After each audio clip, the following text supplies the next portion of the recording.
fight I'm really excited about. You got Brian Norman Jr. coming off of 3 spectacular performances. Putting dudes in the dirt. Got Devin Haney. Moving up to his 3rd weight class.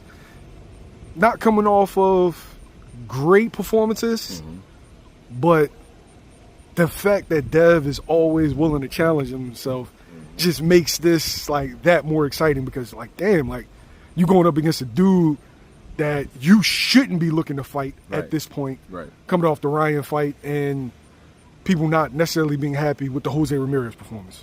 What's your thoughts? I think the Jose Ramirez performance actually is the reason I think that Haney actually, this fight is interesting to me. If Haney would have still been fighting, I haven't seen a style other than that fight with Ramirez where Haney tried to move on his bite, right? I think he's trying to learn how to incorporate better angles and better movement in. And sometimes when you get a new trainer, like Shane Mosley was in camp, you've been focused on something totally different for so long in that camp that it's an extreme. Like he went from, you know, trying to stand and fight or back, walk guys down with his jab in the lower weights to trying to use footwork, and now he OD'd on the footwork in the last fight. I think in this fight you might get that balance that you're looking for, meaning, you know, he's boxing, but he's taking angles rather than just straight running. You know what I mean? So the fact that he did do that though for 12 rounds without getting tired lets me know that if he just blends it in, he ain't gonna gas himself in this fight. If he trains himself and he keeps his nutrition right, not gonna get gassed.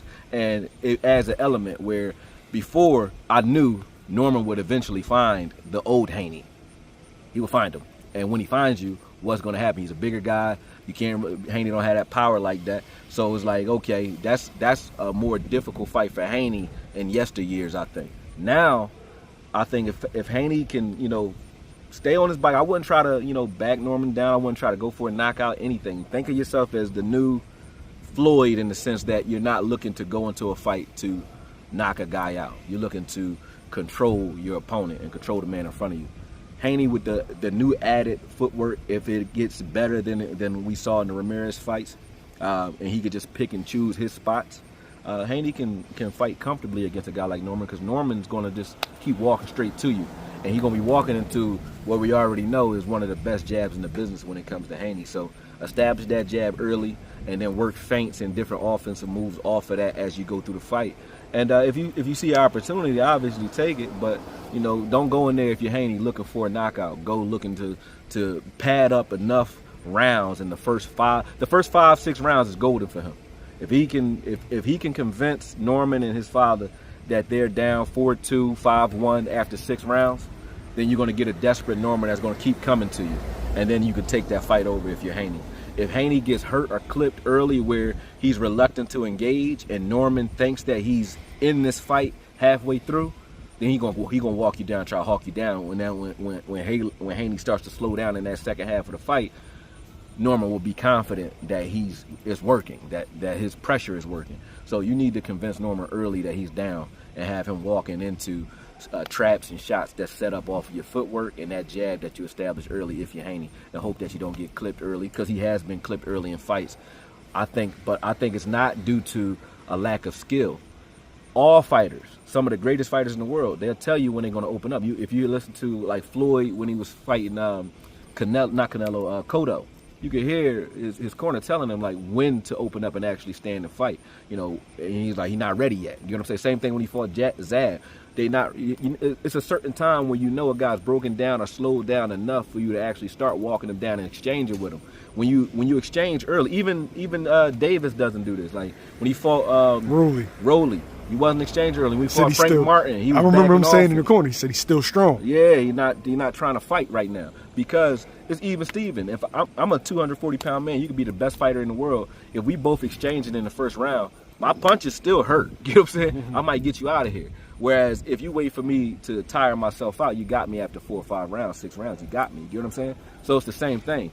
When fighters going at this level, Haney is a guy that I think his lack of fear has hurt his career, because he'll try to exchange with you or fight you from the first whistle, and he shouldn't. He should wait for guys to slow down. And I would say that would be my only advice to him. I think they're doing a great job marketing, moving him, and everything. I like what his father's doing, but stop trying to go toe-to-toe with guys and prove yourself. Prove that you're so tough early. I think boxing early and then letting the fight come to you late should be his recipe. And until somebody disrupts that, you should keep doing that. You know what I mean? And that's the only thing he doesn't do. But I think the fight against Garcia, I think that was him trying to go out there and prove that he was tough and trying to hurt Garcia. He looking at Garcia like, I'm going to beat you up, right? So I think that was the problem. He was going too hard trying to prove something, and he should just go in there trying to win and fight his fight. And if he does that, I think that Norman is definitely beatable. If he goes in there trying to hurt Norman, or if I see early in that fight he's trying to stand toe-to-toe with Norman at any time in those first 4 rounds, I think it's a problem for Haney, and Norman should edge out a win, whether that be a split decision or a knockout. I think Norman's chance is a puncher's chance, and it's going to be, and I don't mean a one punch, I mean like he has to hurt Haney in this fight to win this fight. And he will if Haney goes toe-to-toe. D, as of late, Terence Crawford has been getting a lot of flack for his association with Victor Conte. And people are making PD accusations. I find it a little weird because Terence Crawford has tested positive in 40 fucking fights. But meanwhile, he's getting all this attention and accusation for PED use because, number one, they're seeing, how the physical change from what they normally see Terence Crawford at. Not really realizing that you see Terence Crawford during fight week. And fighters are way bigger than that. Yeah. But also that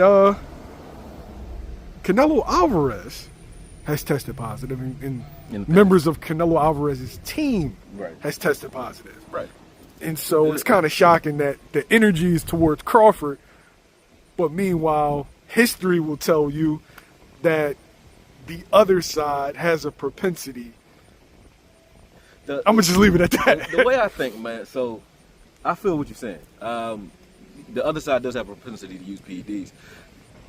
Everybody looking for an edge. I train fighters, and I look for herbs and all kinds of things. Like there's roots and herbs that Russians used to use that work like a motherfucker. I won't say where they are because that's my secret. But there's different things that you can do to give a fighter an edge, whether it be endurance. You could take things that oxidize the body a little bit more, so it's sort of like blood doping, but it's legal. You know what I mean? Where now they don't get tired or gassed as easy as they might have. You got different herbs that might help them with muscle mass or building muscle, things like that. So you can be on some performance enhancing herbs that are legal and still get an effect. So it doesn't necessarily mean that Victor Conte is 100% giving steroids because you're working with him, because I know if I know those things, him being a microbiologist, I know he knows them too. So I don't want to just say if he's done his he didn't do time, but he's had his punishments for the blood doping and the things that he has done in baseball and other sports. So that umbrella is never going, that cloud, he's never going to come out from under that, I don't think. However, if Terence Crawford actually is on something, right? I think Canelo has been as well in the past. I don't know if he is now, but it's easy to just say they want to do USADA or some sort of testing that can eliminate whatever it is that you may be concerned about. Fine, do that. You know what I mean? I don't have a problem with that.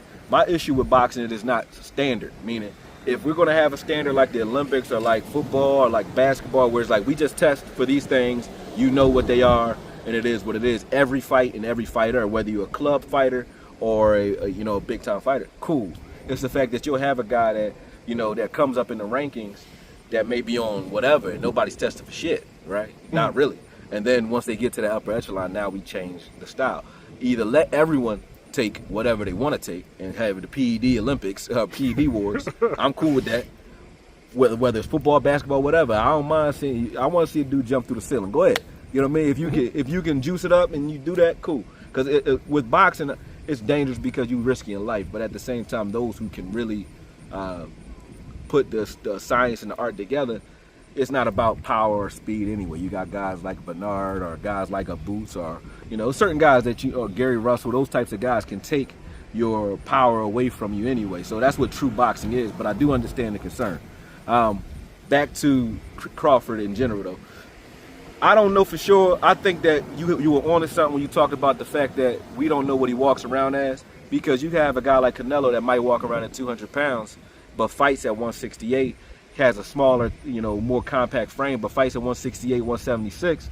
Whereas Crawford might walk around maybe 20 pounds, 15 pounds lower than that, maybe 180, 185, but can just shrink down to 147. Because of physiology. Yes, because of the way his frame is, and then the way he's built. He might not be built full muscle. He might just have a lot of soft tissue, a lot of fatty tissue when he's walking around, with his water weight on him. You know what I'm saying? Whereas Canelo might be more, he looks like he's more compact, so his weight is a little more true due to the fact that it's mostly muscle and it's harder to take muscle off than it is fat. So I don't think the size difference is really as far as you would think. I think they really are like 15 to 20 pounds off of each other natural frame. If they were walking around the streets at a supermarket right now, they're not that far apart.